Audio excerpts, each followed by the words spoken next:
I'll be honest, I was overhyping my excitement for this record. I mean, it was the album I was most pumped about, I won't deny that, but Fearless, I gotta be honest with you, I don't have much of an emotional connection to this album. It was just an album I was really nostalgic for, and still am. But this isn't even close to my favorite Swift record. There's no moment of emotional whirlwinds like Dear John or All Too Well, or A Gift from God himself in the form of Style, or any real instances of maturity. And is that a bad thing? Not at all. My favorite albums are the ones that tell mature stories and have a fun X-Factor side to them, which is why I love Modern Day Drifter so much and think it's arguably the best 2000s country album of said decade.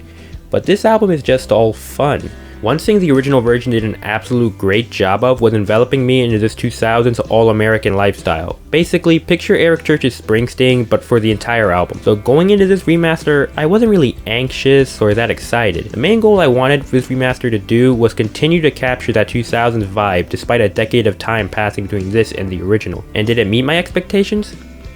No.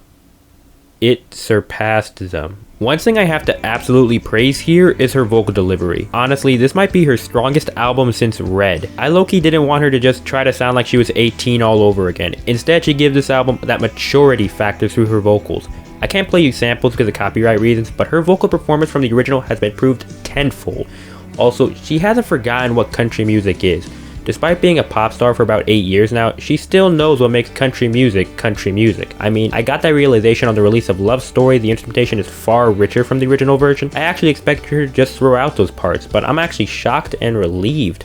Even on songs that were more pop like You Belong With Me and Hey Steven, almost all the songs have gotten a complete makeover. The melodies are changed ever so slightly and given a newfound sense of maturity.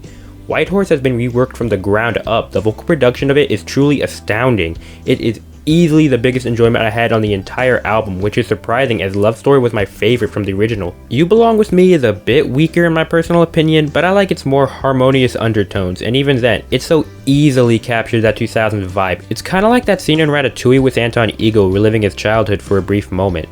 That's how this song feels. I was expecting all the songs I didn't enjoy on the original to have about the same amount of levity, but let me tell you, a majority of them have been improved tenfold.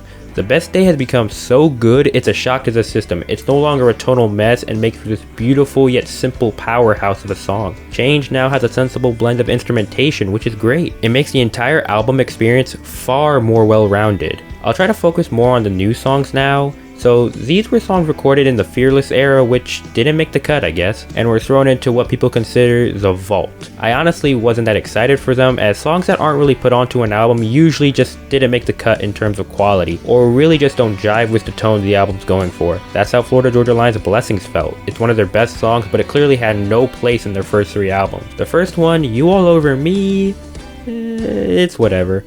I think they do an absolute great job with the vocals, but I just find it really boring. The delivery is sad, even though the tone of the lyrics they're going for is perky and full of positivity. Then we get to Mr. Perfectly Fine.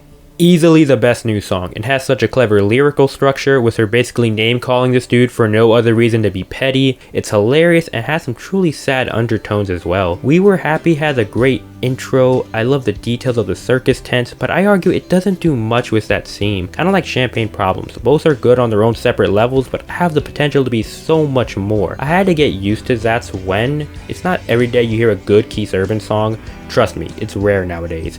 It's a beta version of Blank Space, to sum it up. They both make for a shocking pair that work great. Don't You is everything Driver's License should have been. It has all the tropes that breakup songs have, but it has its own gimmick, if you will, with the double meaning of Don't You. The second the chorus ends, you're left with a pause of confusion.